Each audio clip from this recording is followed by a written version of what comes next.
Okay, so this is part 4 of my analysis of Rolling Stone's 200 greatest rap albums of all time list. I'm breaking this list down 20 albums at a time over 10 videos, a massive undertaking, I know. If you've watched the first 3 videos, you know the drill by now. If you haven't, here's the deal. I love hip-hop. It's very important to me. As I write the scripts for these videos, I'm kind of getting my thoughts out about how I feel about Rolling Stone's placements for the first time. It's not a blind reaction. I've already written the script. I know what's coming here. It's just the first time that I'm talking about it. Rolling Stone has decided to diversify their lists and their picks with slightly more obscure and newer artists, as well as mixtapes, compilations, soundtracks. So the greatest albums list that they're talking about is a little bit misleading. And while there have been some great placements in the first 60 albums on this list, there has been some downright stupid stuff, and there's been a real tendency to place 90s East Coast hip-hop classics way too low. And this is really kind of grating on me a little bit. We're going to see a lot more of this immediately. Case in point, starting off with number 40, we see Nas's It Was Written. Do we really think that this album belongs outside any real hip-hop fan's top 100? This album lives in the shadow of his debut Illmatic, one of the greatest hip-hop albums of all time. I'm confident that we'll see it in the top 10, but this is still a great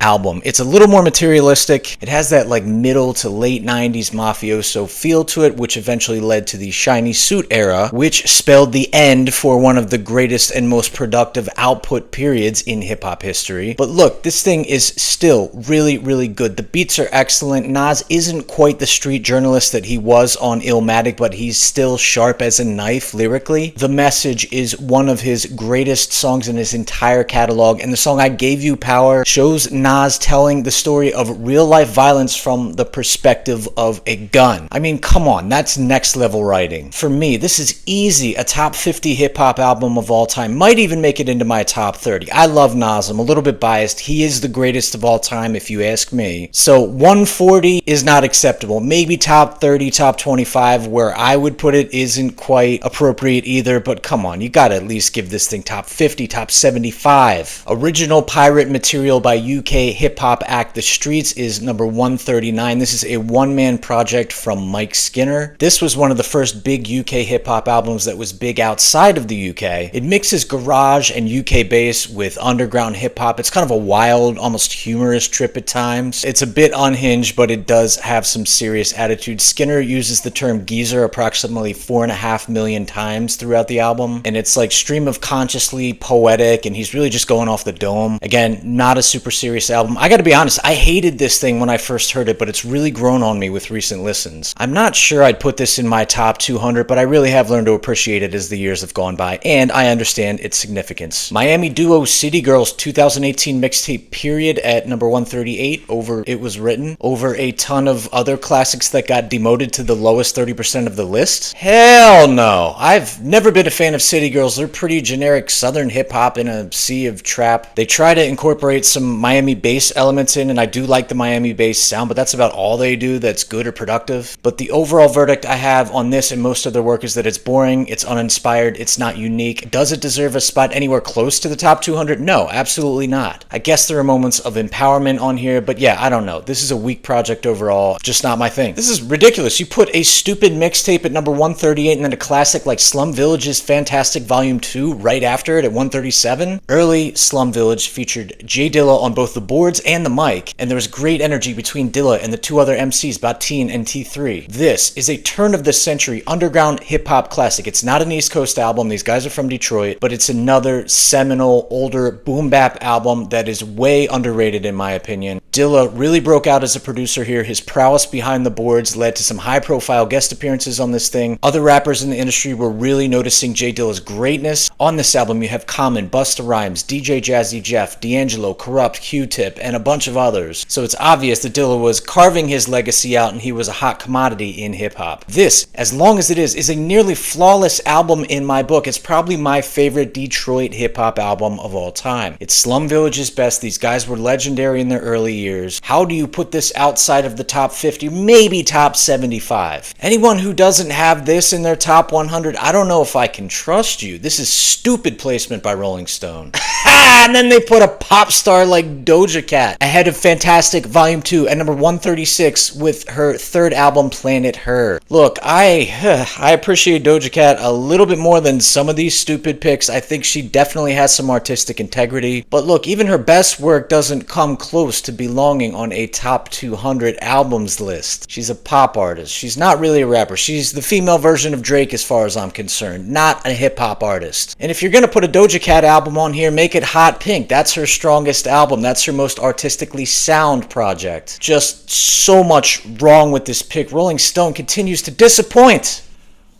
Okay, number 135, Teflon Don by Rick Ross. I'll say that I think this is his strongest album. It's his most culturally significant record, I think. I don't really believe that any Rick Ross album belongs on a top 200 hip-hop albums list. Rick Ross has really carved his niche as more of a guest spot MC who has kind of become legendary and has been a role player as time has gone on, though he does have a lot of albums, a ton of output. 2010 was a weird year for hip-hop, and while I don't see this as some awesome, amazing, important project, it is among the better hip-hop albums from that year. It's driven by songs like the Jay-Z assisted Freemason and the Styles P guest spot on BMF. Notice how I'm calling out the best moments as the guest appearances. That's because Rick Ross can't really carry an album on his own. And again, it's ironic because Ross is a legendary guest MC. This album, I don't know, it's decent for 2010, but it's not top 200, so it's yet another pick I just don't agree with. Hey, another 90s album that's way too low. Mostly it's been East Coast hip-hop, and now they're gonna do it to a West Coast artist. It's my favorite Tupac album at number 134, Me Against the World. I'm sure we're going to see his overrated double album, All Eyes on Me, in the top 20, but I think this is Pac at his finest. He was absolutely swirling in controversy at this time. He was in and out of jail, but somehow he managed to put his most complete effort together with a wide range of emotions, from the gorgeous, loving Dear Mama, back to the furious and alliteration-filled If I Die Tonight, to smoother, more introspective G-funk cuts like the song Lord Knows, one of my personal favorites in his entire catalog. The title track is a mid-90s West Coast staple, and while there is a little bit of filler in spots on this album, I will say that this is easily Pac's strongest project in my mind, and it's a slam dunk for my top 50. And yet Rolling Stone puts it all the way up at number 134. The L's just, they keep on coming on this section of the list. All right, let's calm down. Let's take a breath.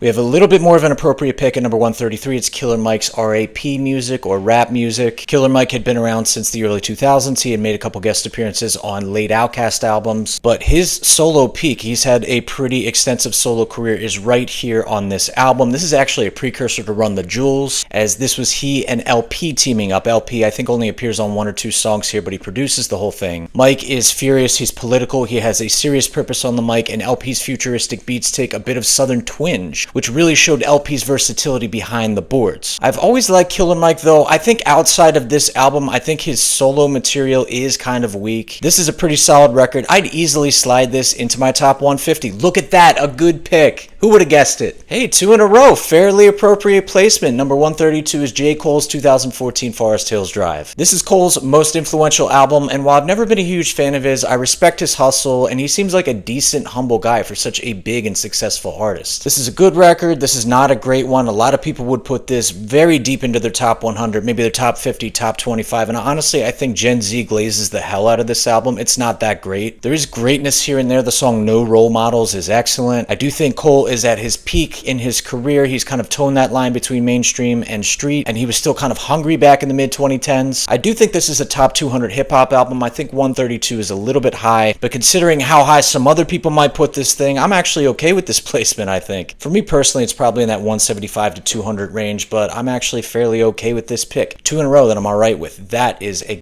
damn miracle. Ghostface Killah's Fish Skill at number 131. I guess I can live with this placement. This is kind of near the fringes of my top 100. I think it's his third best album. He's had a really solid catalog. It was an impressive effort, Fish Skill was, during a weird time where hip-hop had kind of shifted south and was becoming really watered down and vapid, especially on the East Coast. But Ghost comes correct with his triumphant stream of consciousness drug raps that really hit hard. They're excellent beats from big-name producers Jay Dilla, MF Doom, Pete Rock, Just blaze. This album is busy. Ghost is as energetic and passionate as he's ever been, perhaps. And there's some great guest appearances here, though they're mostly Wu-Tang facing. Ghost does show a bit more of an accessible side on songs like Back Like That. My personal favorites are Shaky Dog, Killah, 9 Milli Bros. Though really, most songs on here are pretty solid. There's not a ton of filler for such a long album. This was from the CD era where albums were way too long and artists were kind of trying to fill that 75-80 minutes. Very little filler here. It's very impressive what Ghost did with that runtime. This is really an excellent album for 2006 East Coast hip-hop. Wu-Tang solo members were really only known for being great in that first wave in the mid-90s. Ghostface transcends that idea. He did the same thing on Supreme Clientele. I think this is a great album at an unlikely time. Maybe a little bit too low for me at 131. Oh man, this one hurts for me a little bit. Mecca and the Soul Brother by Pete Rock and CL Smooth at number 130. Way too low. This is probably top 40 for me. This is their debut LP. It's amazingly jazzy. It's upbeat, but it's also hardcore. Pete Rock really laces this thing on the beats. He also contributes some raps on here, but CL Smooth is the main rapper of the two, and his voice is, well, pretty smooth. And he demonstrates this by really carrying this album lyrically over Pete Rock's excellent beats. So this album is best known for Troy, or They Reminisce Over You, but this goes way beyond Troy. Troy is one of the greatest hip-hop songs ever, but you have to look deeper with this record. There's so many great moments like For Pete's Sake and Soul Brother #1, and Pete Rock does rap on both of those tracks, actually. The Basement is a great posse cut. CL Smooth is really excellent throughout. I love his voice. He ranges from flashy to conscious, and he's just an excellent storyteller. This is a classic from that weird period in New York rap, kind of after the golden age and before its mid-90s renaissance, and this just fit perfectly for that transition. It had golden age elements, it had kind of foreshadowing as to how hip-hop was going to start sounding in the mid-90s. So, I don't know, for me, putting it at number 130, it's frankly an insult. So the theme of Rolling Stone underrating the hell out of 90s New York classics continues. The one knock I have on this, CD era runtime, it's like 79 minutes, but that's no excuse to put this anywhere outside of your top 50. Come on, Rolling Stone, get it together. One of the most overglazed and overhyped albums and artists in modern hip-hop comes in at number 129. I'm probably going to get some hate from the younger generation for this, but the next pick is Playboi Carti's 2020 album Whole Lotta Red. Off the bat, I'll say that I realized just how much of a watershed moment in hip-hop, in modern hip-hop, that this is. It helped define and solidify the subgenre of rage. It's led to countless artists that have emulated that style. Playboi Carti really was a trailblazer. The album was ahead of its time. It mixed elements of trap, experimental hip-hop, and metal, as well as punk with southern hip-hop. Now, Kanye West, as despicable as he is, executive produced this thing, so there's definitely a bit of a unique left field thing going on here, and different is usually good in hip-hop. I'll say that. I hate Kanye, but I like the fact that he takes a different approach and helped bring this thing to light in the way that he did,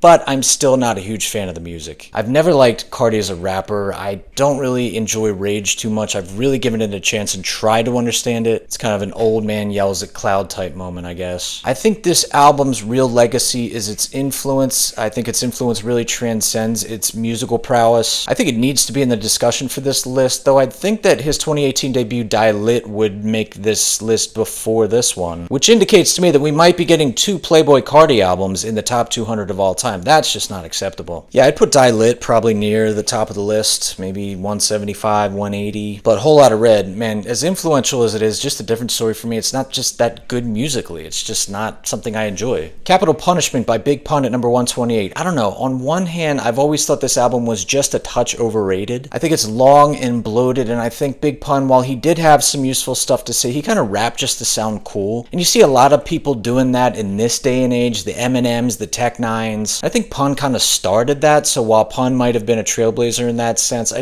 don't know, that whole thing hasn't aged well for me. On the other hand, I don't see how you could include this outside the top 100 of all time, as it's still a really solid album. Pun was a revolutionary lyricist, one of the most technical rappers of all time, probably the most talented Latino MC ever. This was still a pretty gritty album for 1998, standing tall during that shiny suit era, though there are elements of that. Still Not a Player is the hit here and kind of shows elements of that mainstream crossover crossover garbage that was going on at the time. But some of the deeper cuts on here, absolutely outstanding, such as Glamour Life, Tres Leches with Inspector Deck and Prodigy, and RZA doing that beat. Beware and Twins are higher profile songs that are still excellent, but I don't know, something about this record has kind of just overstayed its welcome for me. I wouldn't put it outside of my top 100, so I don't agree with this placement, but I wouldn't put it too deep into my top 100 either. Hey, here's another one from the mid-90s that's underrated. It's Bone Thugs and Harmony's groundbreaking debut E1999 Eternal from 1995. This Cleveland, Ohio group was known for its singing and rapping style that eventually catapulted them to stardom, and they won a Grammy actually for the song The Crossroads. The album is actually, outside of the main cuts, a hardcore street classic. The mixing of singing and rapping is actually really enjoyable and well executed. They use this fast chopper style flow which really sounds cool at times. The tracks Eternal and Mo Murda are in my top 100 hip-hop songs of all time. The beats are hardcore, they feature a strong element of G-Funk from DJ Unique, and they cross that mainstream and street line pretty effortlessly with songs like First of the Month and Mr. Bill Collector. I think this is a legendary album and it belongs in the top 100, maybe even my top 75, so yeah, too low, once again. I will say I don't mind seeing a 21 Savage and Metro Boomin album on this list, though I think 126 is too high for any of their albums. We get Savage Mode coming in at 126. This is not the album of theirs that belongs on the list. It's either Without Warning or Savage Mode 2, which were both considerably stronger. This album, Savage Mode 1 if you will, didn't inspire me. The duo was finding their footing. The best work was yet to come. I do really enjoy me some Metro Boomin beats. I think he's one of the best modern southern hip-hop producers. I don't mind 21 Savage too much, though he's not some awesome rapper. So I do think this is kind of a ridiculous pick. Like I said, Without Warning or Savage Mode 2 would belong kind of near number 200, so I don't know. If we see them in the top 100, I'll be pissed, probably. Hey, here we go with more garbage, a Drake project at number 125. That's trash. I've never liked Drake. He's a pop artist. He's not a hip-hop artist. None of his projects belong in the top 200. He is a pop artist, but I do think his stuff from this era is the most hip-hop leaning stuff that he did. He's cursed us with a lot of pop music in the years since, but I'll make an exception for his mid-2010 stuff. Fine, sure, whatever. This is probably his most enjoyable project, and I say the word enjoyable very loosely, as I think pretty much everything Drake has put out in his entire career has been below average at best. The problem with this list and the problem with Rolling Stone and the whole starfucker mentality that they have is we're going to see multiple Drake projects on this list, and they're probably going to be way too high, some of them. I'd never put any Drake album or mixtape even in my top 500 of all time, so if you're reading this, It's Too Late as 125 is a terrible pick, but it's probably his best work, and I say best work very loosely as well. Alright, let me explain something to you guys. In the text, in the article before they actually go and start the countdown, if you go read it, I'll link it in the description. Rolling Stone used Outkast as an example artist, saying they're not going to include every album in their or any other artist's nearly flawless discography. There's a handful of hip-hop artists that have every album that is worthy of this list. A Tribe Called Quest is another one they mentioned, but they're not including all of the albums from Outkast because they are favoring slightly more obscure or newer or underappreciated artists. There's some merit to that. I like how they're trying to diversify the list, but here's where I have a problem. Since they're including Speakerboxxx, The Love Below at number 124, that makes me think that one of their first two albums, most likely Southern Playlist to Cadillac Music, their debut, is going to get snubbed from this list, which is totally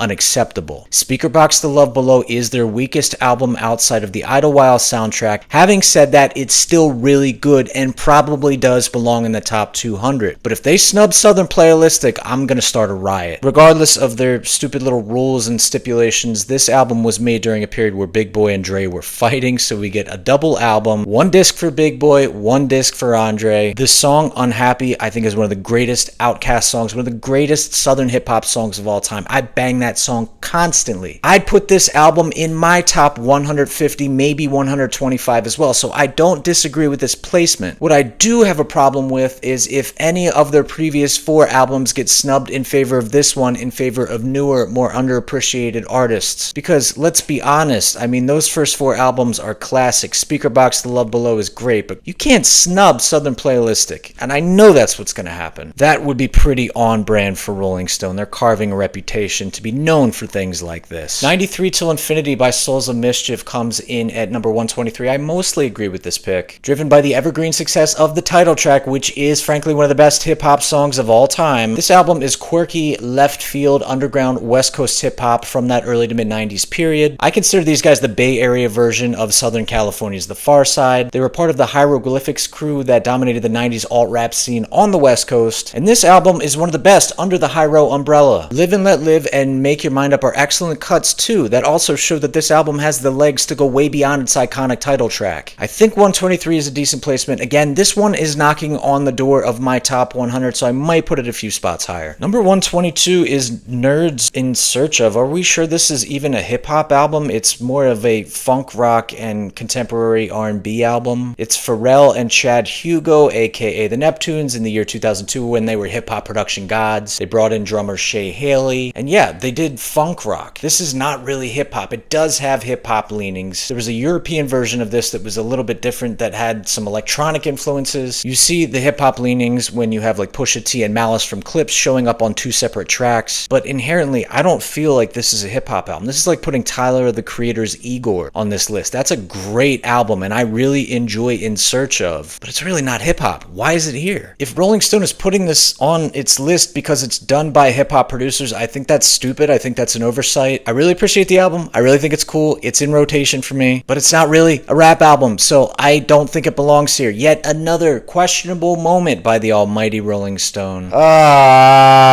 This 20 album stretch of the list starts and ends for the second straight section of the list with 90s East Coast classics getting way too low placement. The same thing happened in the last part. Big L's Lifestyles of the Poor and Dangerous was number 160, and then that section of the list ended at number 141 with Black Moon's Enter the Stage. It was written by Nas, kicked off this part of the list at number 140, which is absolutely ridiculous, and this section ends number 121 with A Tribe Called Quest debut, People's Instinctive Travels, and The Paths of Rhythm. This was an excellent breakout album from Tribe with great songs like Can I Kick It, Bonita Applebum, I Left My Wallet, and El Segundo. Tribe offered some excellent alternative quirky sounds that were different from what we heard from other Golden Age artists. They were part of that Native Tongues crew. They were sort of alternative, almost indie sounding. I think this is a fantastic LP. I think it's, again, underrated by Rolling Stone. Surprise, surprise. This makes it into my top 75, keeping in mind that A Tribe Called Quest was another artist example that Rolling Stone used. It was Outkast and A Tribe Called Quest. We can't include all their albums. I don't agree with number 121. Another snub for a 90s classic. No way this album belongs outside of the top 100 either. Great job, Rolling Stone. You've really pissed me off yet again. That's it. Another frustrating section of this list with a few decent picks sprinkled in. It's not all bad, but it's another section with a really dumb